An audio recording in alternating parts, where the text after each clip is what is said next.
Indiana Fever and Atlanta Dream played. Indiana Fever is where Caitlin Clark plays. Atlanta Dream is where Brittney Griner plays. Now you tell me what it looks like Brittney Griner is saying here. For the ticky-tack fouls that we were talking about earlier today. For a little bit of context, this was in the fourth quarter after Brittney Griner fouled out against Caitlin Clark, and Indiana Fever would go on to win by 5. Now I'm going to tell you what I think she said. Let's play it back. Looks to me like she is saying trash and then calling Caitlin Clark a bleep white girl. Just a reminder, this is who Joe Biden traded for the Russian merchant of death. So many WNBA players hate Caitlin Clark so much when she is the best thing that could have happened to the league. And she's not the best thing that happened to the league because she's white. The moment the news broke, the entire WNBA world froze as if lightning had ripped straight through the league. Brittney Griner, once the towering symbol of dominance, resilience, and intimidation, now stood at the edge of a career-ending cliff, blindsided by a punishment so brutal, so explosive, that even her fiercest critics couldn't believe it. Reports flooded social media in real time. The league had suspended her contract, effective immediately, after accusations that she aggressively confronted and verbally attacked Caitlin Clark spiraled out of control and detonated into national controversy. Fans weren't just shocked. They were enraged, divided, and demanding answers as hashtags like #ProtectCaitlin and #GrinerMeltdown exploded across platforms within minutes. Inside the Phoenix Mercury facility, whispers traveled like wildfire. Players stared in disbelief. Coaches scrambled.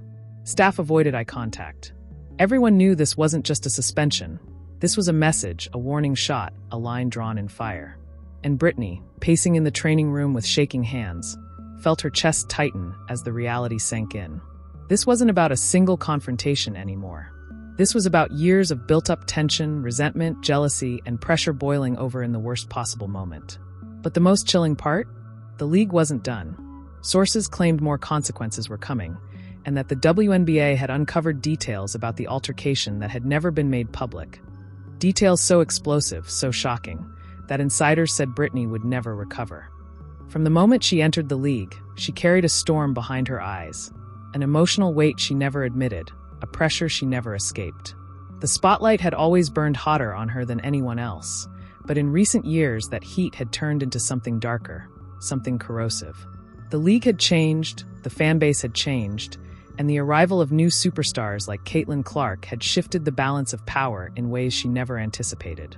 The old guard felt the shift vibrating under their feet, and no one felt it more violently than she did. Behind the scenes, teammates whispered about the tension long before it ever reached the public.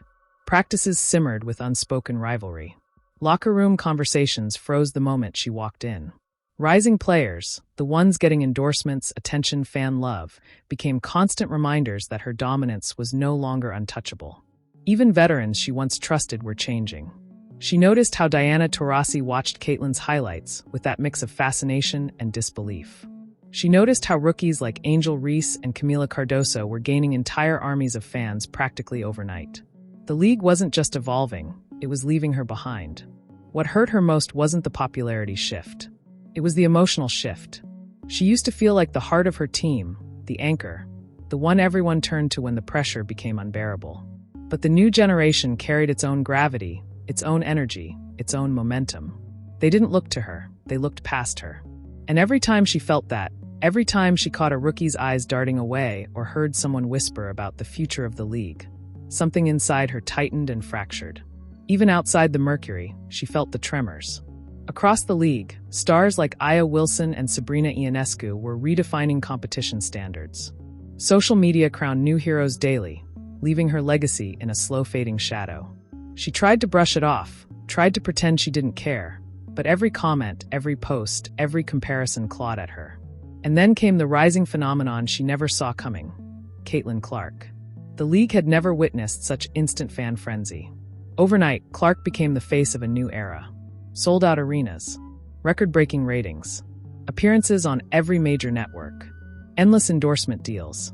And for the first time in her career, she felt genuinely replaced, not as a player, but as a symbol. The moment that cracked something deep in her soul happened during Team USA training camp. Tension was already sky-high, with veterans fighting for their reputations and rookies fighting for acceptance. She remembered how the room shifted when Caitlin walked in, how How even superstars like Nafisa Collier subtly nodded at her presence, like acknowledging where the momentum was going. She felt invisible in a space she once dominated. After that day, every little thing set her off. A reporter mentioning Clark's shooting percentages. A fan yelling Clark's name at a Mercury game. A clip comparing their influence. Even a harmless interview from Paige Buchers praising Clark triggered her in ways she couldn't admit out loud.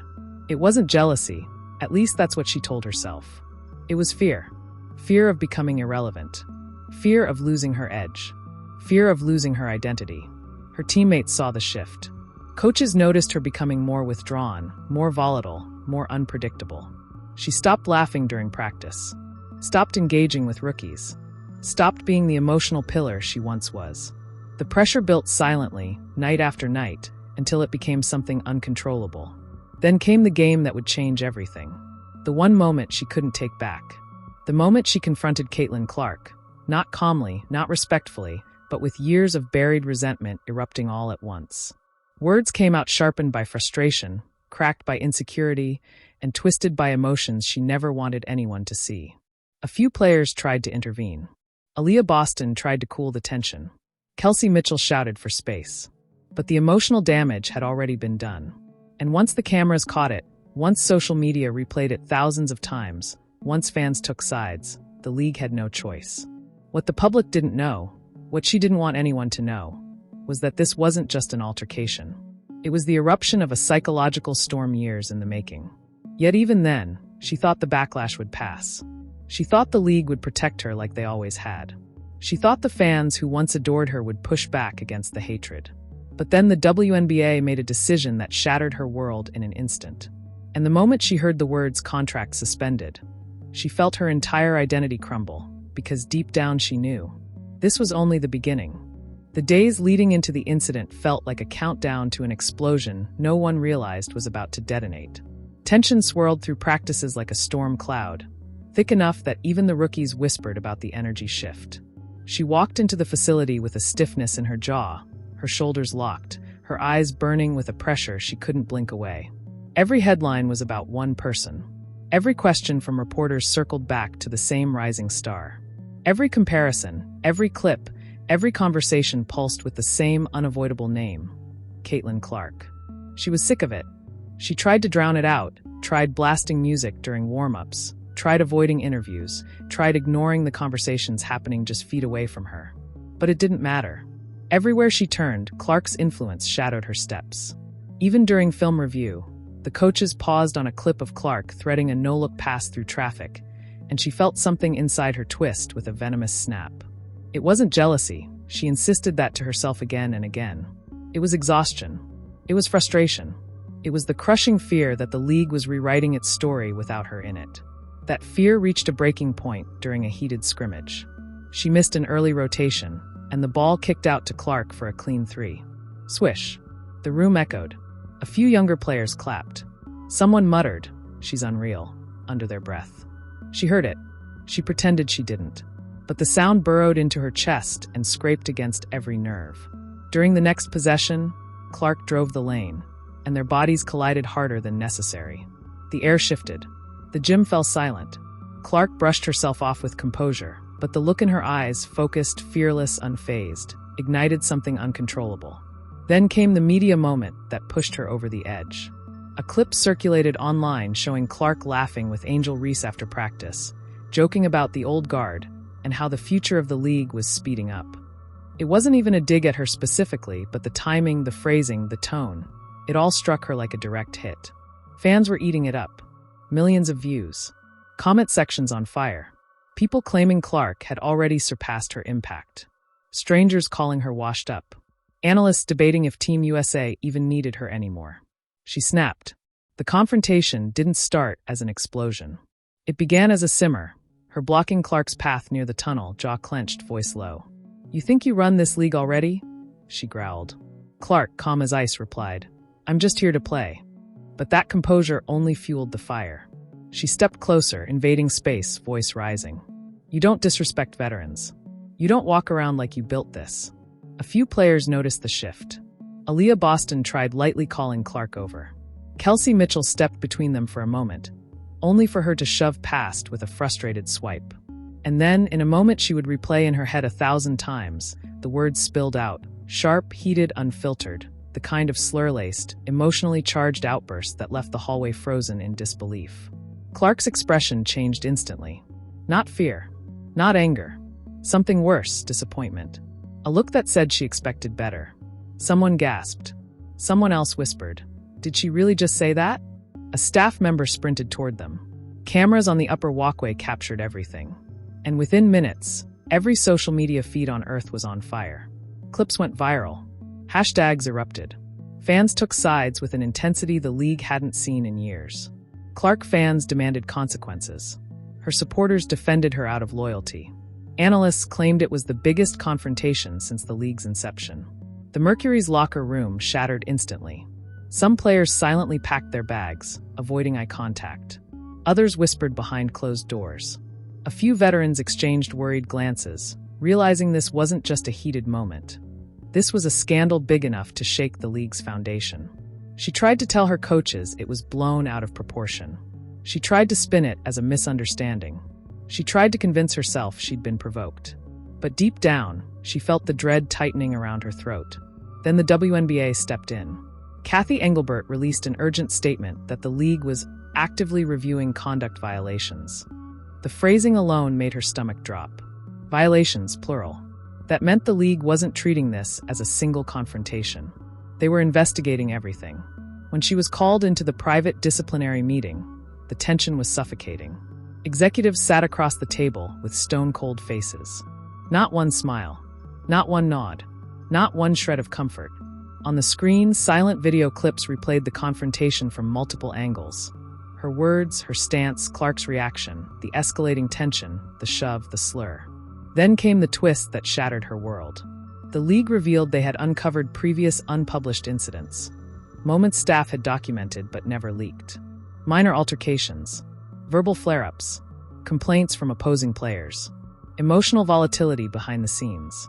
And while none were catastrophic on their own, when combined with this new explosion, the league's decision was brutal.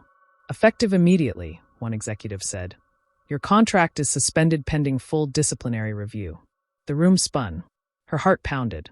Her hands trembled. She tried to argue. Tried to explain. Tried to push back. But every word fell flat against the icy wall of consequences crashing down on her. The league wasn't protecting her anymore. They weren't buffering her mistakes. They weren't shielding her from public backlash. For the first time in her career, she was completely exposed. As she staggered out of the building, players stared in stunned silence. Reporters swarmed like a tidal wave. Fans online celebrated and raged simultaneously. Clark remained quiet publicly, which somehow made it worse. Silence that felt heavier than condemnation. She thought the punishment itself was the nightmare. But she hadn't realized the real nightmare was only beginning. Because the league had one more revelation to drop. A twist so devastating that even her harshest critics would be stunned when they heard it. And it was coming faster than she could brace for. The suspension detonated across the league like a bomb with no warning, and the shockwave didn't stop at the arena doors. It ripped through every corner of the WNBA, the media, fan spaces, and even global sports outlets that normally never focused on women's basketball. The moment the official statement dropped, every screen in the country lit up with the same headline, the same image, the same explosion of controversy. But what made the situation spiral completely out of control wasn't the punishment itself. It was the reaction from the person at the center of the storm, Caitlin Clark. She didn't intend to escalate anything. She didn't post, didn't rant, didn't go on camera. She simply liked a tweet. One single tweet. 7 words. This behavior has no place in sports. That like alone sent the internet into a frenzy. Screenshots spread like wildfire. Fans claimed it was Clark's silent statement, her refusal to stay quiet, her line drawn in the sand. Critics called it immature. Supporters praised it as strong leadership. But for the suspended star at the center of the firestorm, that one tap of the finger felt like a dagger. And it sent her spiraling. She paced inside her home, her phone buzzing nonstop, headlines piling up like collapsing bricks. Every notification felt like another shove toward the edge. Reporters speculated wildly. Analysts dissected the confrontation frame by frame. Even late-night talk shows weaponized the scandal for jokes, turning her pain into punchlines. She felt the world closing in, tight, claustrophobic, merciless. But nothing terrified her more than seeing fans demand something bigger. Terminate her contract permanently. Ban her for the season. Protect Caitlyn at all costs. Her chest tightened with a panic she struggled to hide. She'd been criticized before. She'd been targeted, doubted, hated. But she had never seen the public turn on her with this kind of ferocity. So unified, so relentless, so unforgiving. Then came the first twist. A leaked audio clip hit the internet. No one knew who recorded it. No one knew how it got out. But the voice was unmistakably hers, frustrated, angry, cracking under pressure, as she complained about the league bending over backwards for its new golden child. That sentence alone ignited a new wave of outrage. Clark still said nothing. No interviews. No statements. But her silence became fuel, her composure became proof, and the public interpreted it all as unspoken condemnation. The more Clark stayed quiet, the more people painted her as the victim of an unfair, hostile attack. The suspended star felt betrayed by the silence, even though Clark owed her nothing. That's what made it burn even worse. The league convened an emergency meeting with owners, executives, and disciplinary officials. Rumors leaked instantly. They weren't just reviewing the suspension, they were preparing for possible escalated action. That phrase became another trending topic, another round of panic, another emotional gut punch she wasn't ready for. Inside her home, she watched the coverage with shaking hands. Cameras zoomed in on executives entering the meeting room. Analysts speculated that the league was worried about protecting its rising generational asset. Every time someone used the word asset, she felt like claws were scraping across her ribs. She had been the asset once. She had been the face, the star, the headline. And now she felt like a liability in the eyes of the league she had given everything to. The second twist hit that same night. A bombshell report dropped claiming that the league had discovered previous warnings, private ones, that she had ignored. Behavior issues, emotional volatility, confrontations with staff members, heated moments captured but never released. Whether the reports were exaggerated or real didn't matter. The public believed them instantly. Headlines exploded across every platform. Analysts argued that the confrontation with Clark was the breaking point the league could no longer ignore. Her phone vibrated with messages from former teammates, some supportive, some cautious, some afraid their association with her would drag their careers into the chaos.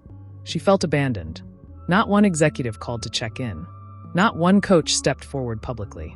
Her support system was evaporating in real time. She stared at the floor, her heart racing, her breathing tight.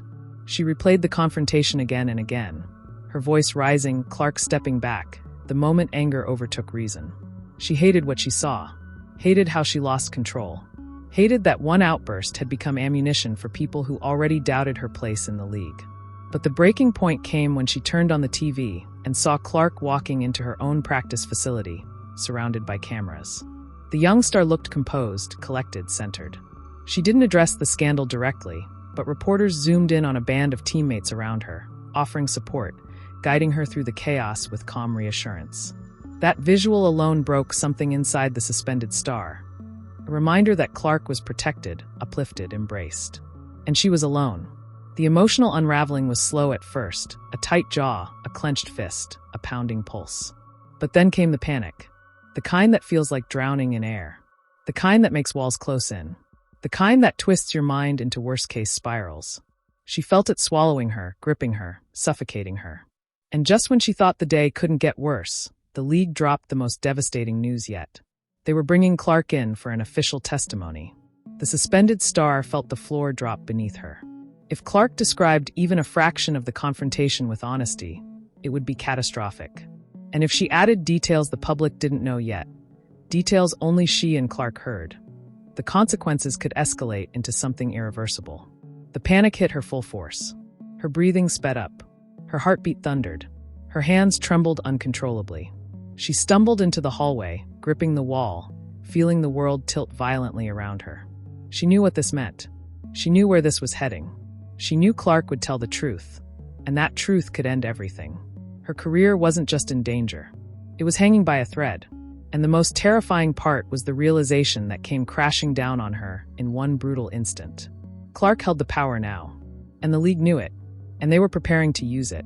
The question wasn't whether things would get worse. The question was how soon. and how violently the next blow would fall. But the situation didn't cool down. In fact, it escalated faster than anyone expected. As the discussion spread across social platforms, reactions grew louder, sharper, and more emotionally charged. Comment sections filled with fire emojis, shocked reactions, and thousands of people demanding clarity, accountability, or in some cases, more drama. The moment the clip surfaced on sports commentary channels, the debate turned into a full-blown media storm. Creators dedicated entire live streams to dissecting every second of the controversial exchange. Some paused the video frame by frame, trying to read body language, facial tension, and hidden meaning behind certain phrases. Others claimed the confrontation represented a much deeper divide within the league, a clash between old-school dominance and new-school popularity. Fans argued that the moment symbolized something bigger than one comment or one heated interaction. It represented a shift in power, influence, and the future image of the league. And with each passing hour, the narrative evolved. Some viewers defended the emotional reaction, saying years of pressure, criticism, and personal battles finally cracked into the open. Others argued that the moment exposed the harsh truth about how quickly public opinion can flip, especially when viral footage starts spreading without full context. Sports radio hosts picked it up next. Entire morning and evening shows built their lineups around this story. Analysts debated whether the reaction was genuine frustration, strategic positioning, or simply a moment captured at the wrong time. A few pointed out that athletes today face unprecedented levels of scrutiny. Every word becomes a headline, every expression a potential meme, and every misstep a spark for a wildfire of comments. Meanwhile, league insiders whispered that locker rooms were buzzing. Players on different teams started posting cryptic messages, some supportive, others ambiguous, a few clearly adding fuel to the fire. The controversy became a reference point in group chats, fan forums, and even gaming live streams where creators paused mid-match to talk about the drama. And then came the think pieces. Sports writers rushed to publish opinion articles discussing what the moment meant for the league's culture, its marketing direction, and its growing global audience. Some claimed this was exactly the kind of viral moment that boosts viewership. Others argued that internal tension, if not handled carefully, could overshadow the positive momentum the league had been building all season. But it didn't stop there. Reaction videos flooded platforms at lightning speed. Some creators defended the emotional outburst as raw, real, and honest. Others argued the confrontation went too far and should have been handled privately. A few even stitched parody videos, making the situation even more viral.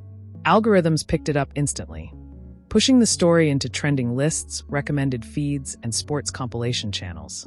What made it even more intense was how fans from different eras of the league joined the conversation. Longtime followers argued about respect, legacy, and the hierarchy of veteran players. New fan bases defended modern players who brought massive attention and content-driven popularity. This clash of generations added another layer of fire to an already explosive situation. While all this unfolded publicly, behind the scenes, team staff were reportedly discussing PR strategy.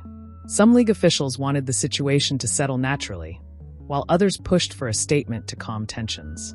The moment had already become too big to ignore. Every sports talk show, every debate panel, and every podcast with even a slight focus on basketball was now analyzing the clip from every angle. Fans began creating theories, some realistic, others completely wild. Was the confrontation building up for months? Was it triggered by private comments never released to the public? Was it made bigger because of the presence of cameras and prominent influencers in the room? The more people speculated, the more the story evolved, and the harder it became to separate facts from hype. Regardless of the interpretation, one thing became absolutely clear. This wasn't just a small disagreement. It became a cultural moment. A moment people replayed, argued about, reacted to, and built entire narratives around. A moment that highlighted how quickly the league's landscape is changing, how deeply fans are invested, and how powerful a single emotional response can become in the age of nonstop viral media. And yet, despite all the noise, one question remained unanswered. What happens next? Because this kind of moment never ends with just one clip. There are always follow-ups. There are always reactions to reactions. And eventually, there is always a response from the person at the center of it all. As the controversy continued to spiral, the digital world entered what many fans started calling the second wave. This wasn't just reactions anymore. This was escalation. More voices, bigger opinions, deeper divides. Some fans argued that the viral moment was being blown out of proportion, while others insisted it revealed the true feelings simmering beneath the surface for years. By the next morning, the clip had reached millions of views across multiple platforms. It wasn't just trending, it was dominating the algorithm. Every time someone refreshed their feed, they saw a new edit, a new angle, or a new creator giving their take. Some slowed the footage down to half speed, pointing out subtle shifts in tone. Others amplified the audio to highlight a sigh, a pause, a sharp inhale. Anything that could add more layers to the narrative. Then came the experts. Former players and seasoned analysts joined the conversation, bringing decades of experience with them. They dissected the moment not from the perspective of entertainment, but from the standpoint of locker room culture, athlete pressure, and the evolution of league dynamics. Some argued that veterans often feel overshadowed when new stars are elevated too quickly by media. Others insisted that change is inevitable and rising popularity naturally shifts attention. But the most explosive commentary came from those who framed the moment as a generational collision. They claimed it was the perfect storm, the old guard feeling their foundation shake, and the new era rising with massive fan engagement and digital influence. This interpretation resonated deeply with viewers, turning the clip into a symbol of a much larger conversation. Meanwhile, social media didn't rest. Memes popped up in thousands. Some were humorous, others savage. A few crossed the line, prompting heated debates about whether fans were being disrespectful or simply doing what online culture always does, turning drama into content. The meme economy exploded, and within hours, people were sharing jokes, reaction GIFs, and emotional edits with dramatic music. But something else was happening quietly behind the scenes. People close to the situation started dropping hints, tiny breadcrumbs that suggested there was more to the story than the public saw. One insider claimed the conversation before the cameras rolled was already tense. Another suggested that the confrontation had roots going months back. A third hinted that certain remarks made off-record were what truly triggered the emotional reaction. These whispers only intensified the wildfire. Fans love mystery, and the moment there's even a shadow of missing context, the speculation triples. Suddenly everyone became an investigator, trying to piece together a timeline of events leading to the confrontation. And then the silence came. For nearly 24 hours, the central figure at the heart of the drama made no statement. No posts, no interviews, no hints, nothing. And silence, in a viral moment, can sometimes be louder than words. Creators started posting countdowns. When will the response drop? Is a statement coming today? Will the interview be addressed officially? Others made predictions, theories, or mock press releases. Some viewers begged for clarification, while others insisted the silence was intentional, either a strategic pause or a moment of genuine emotional recovery. And the longer the silence lasted, the more the narrative shifted. A few fans expressed sympathy, saying the pressure must be overwhelming. Others argued the silence meant guilt.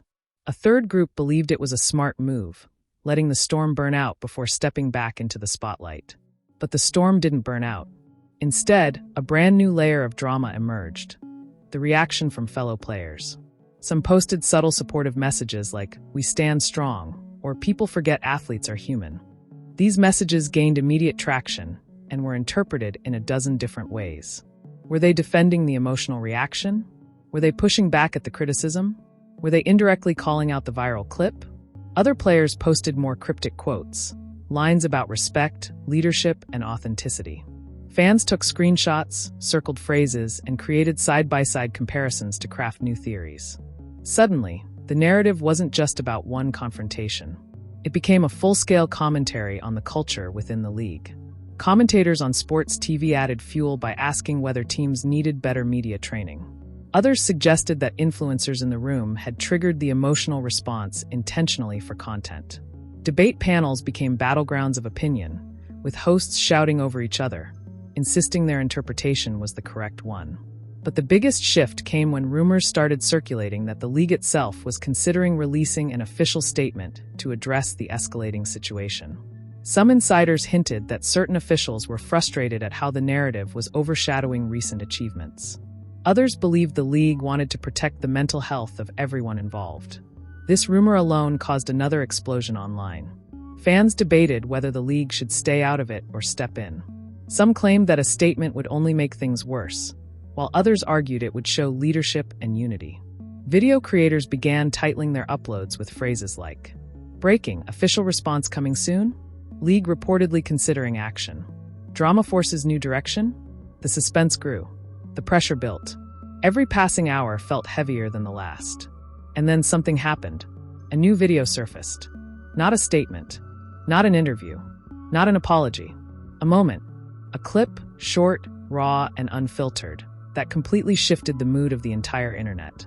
The new video didn't come from a studio, a reporter, a news desk, or any official source. It came from a fan, a regular person, someone who happened to be recording from the stands at the exact moment everything unfolded. The clip was shaky, slightly blurry, and filmed vertically, but none of that mattered. What mattered was what it showed. For the first time, people weren't just seeing the emotional outburst. They were seeing the moments before it. The build-up, the trigger, the shift in the air. In the new angle, spectators could hear faint chatter in the background. People joking, whispering, reacting to the interaction happening on the court. And then came the moment everyone had missed. A quick exchange, low volume but high tension. A phrase spoken under someone's breath. A reaction that wasn't just emotional, it was visceral. The angle captured the exact second everything turned. You could see the body language changing, shoulders stiffening, posture tightening. The emotions weren't random. They weren't sudden. They weren't out of nowhere. This was a reaction to something that clearly hit deeper than anyone realized. Comment sections across platforms exploded instantly. "Wait, this changes everything. I knew something was missing. She wasn't overreacting. She was responding. This is a whole different story now." The narrative flipped like a switch. Creators rushed to download the clip before it got taken down. Others slow-motioned it to analyze micro-expressions. Some enhanced the audio, trying to isolate the whispered comment. A few posted breakdowns claiming they knew what was said, but no one could confirm it. And that uncertainty? It fueled the fire. For the next several hours, the internet became a detective agency. Everyone was trying to solve the mystery of the whispered phrase. And as theories piled up, the pressure on the league intensified.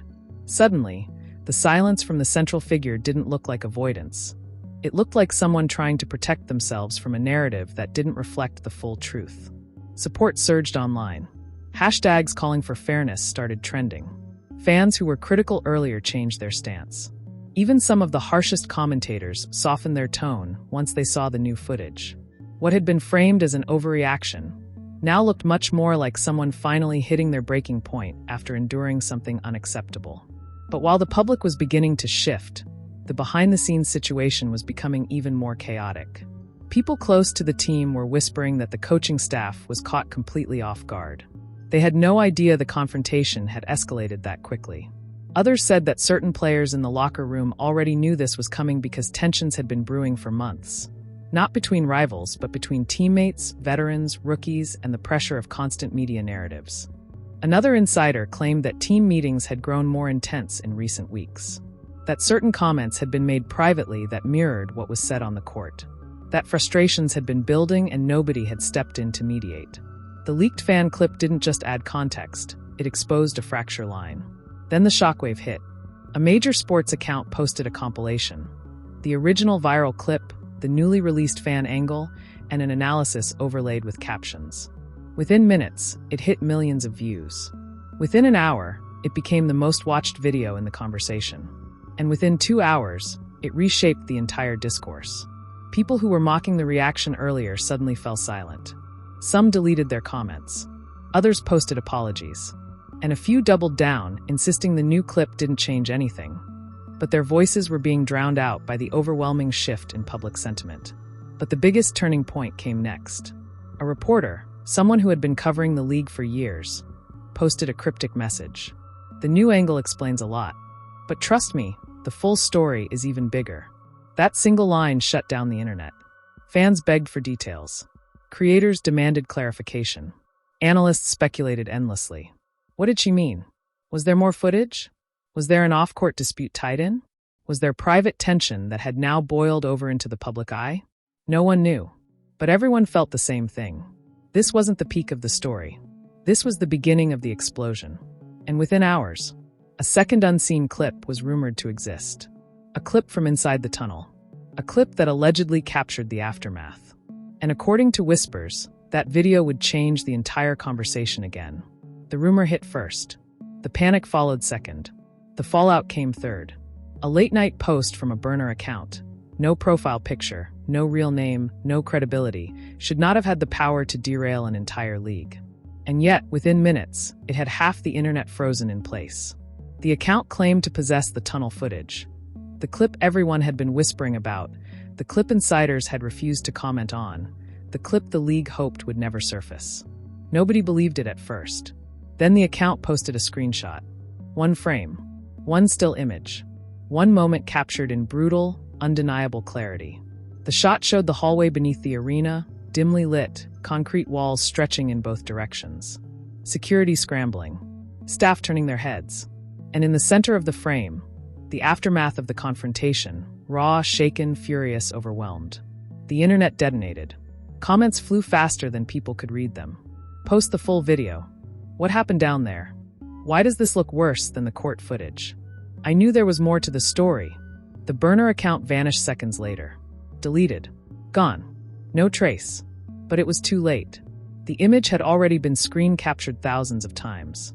Creators were making breakdowns within 3 minutes. Speculation grew into hysteria within 5.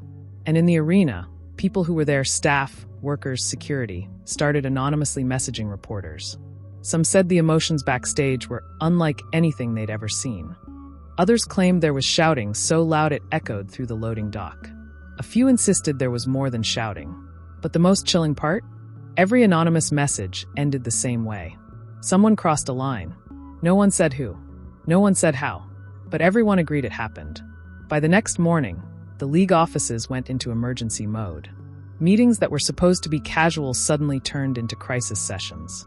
Officials were reportedly calling team executives nonstop. PR teams were drafting statements before they even knew what they were responding to. Something huge was coming. They could all feel it. Then came the breakthrough. A major sports network aired a report claiming they had confirmed the existence of the tunnel footage, and that it contained intense behavior that will significantly impact disciplinary decisions. Not might impact. Will impact. Fans freaked out. Opposing fan bases clashed online. Commentators argued live on air. Creators dropped video after video, each claiming they had inside info, each trying to out-sensationalize the others. But the real shock came later that night. A different worker, someone who had kept quiet for days, posted anonymously that the tunnel moment wasn't about a single comment. It wasn't about the court interaction. It wasn't even about the viral clip. According to them, the tunnel scene was the breaking point after weeks of mounting tension. Private frustrations, whispered remarks, misunderstandings, media pressure, and non-stop comparisons fueling resentment and exhaustion. They said the moment captured on video was someone finally cracking under the weight of every headline, every insult, every expectation placed on their shoulders. But they also added something scarier. The league already knows what's in that footage. They've been deciding how to handle it. And from what I've heard, it won't be light. Those words spread faster than wildfire. Creators turned the quote into thumbnails, bold fonts, dramatic arrows, red circles. TikTok filled with reenactments and theories. Twitter became a battle zone. Everyone was waiting for the league's next move. Everyone felt the same tension, the same buildup, the same dread. Something was coming. And finally, after days of silence, leaks, panic, rumors, and controversy, the league made an announcement. A press conference. Next morning. Mandatory attendance. No early statements. No comments. No leaks. Just one sentence. There will be consequences. The internet stopped breathing. The team stopped smiling. And the player at the center of the scandal? They were nowhere to be found. The next morning would change everything. And everyone knew it. They thought the press conference would calm everything. They thought the leaks, the tunnel screenshot, the contract suspension whispers, the backstage meltdown rumors would all finally settle once the league stepped up to the podium. But instead, everything blew open wider than anyone expected. And now the entire WNBA fanbase is standing on the edge of a cliff, trying to figure out what happens next, who gets punished next, and who survives the fallout. But here's the truth. This story isn't slowing down. It isn't cooling off. It isn't stabilizing. It's heating up, exploding outward, and spiraling into something bigger than the league ever prepared for. And the only way to keep up with the chaos, the only way to stay ahead of the next twist, the next leak, the next emotional eruption, is to lock in right here, right now. Because if this is what the scandal looks like today, imagine what it's going to look like tomorrow. Imagine what happens when the league announces the final verdict. Imagine what happens when the unseen footage leaks. Imagine what happens when players start choosing sides publicly. Imagine what happens when the contract suspension becomes official, or gets reversed. Imagine what happens when the person at the center of the storm decides to speak for themselves for the first time. You already know this saga is far from over. You already know another shockwave is coming. You already know this is the type of story that explodes in real time, piece by piece, twist by twist. So if you're here for the raw emotion, if you're here for the rivalries, if you're here for the locker room tension, the political pressure, the public meltdowns, the behind-the-scenes chaos, if you're here for the truth before the league tries to rewrite it, then hit that follow. Turn on notifications. Stay locked in. Stay ready, because the next chapter of this scandal is already forming.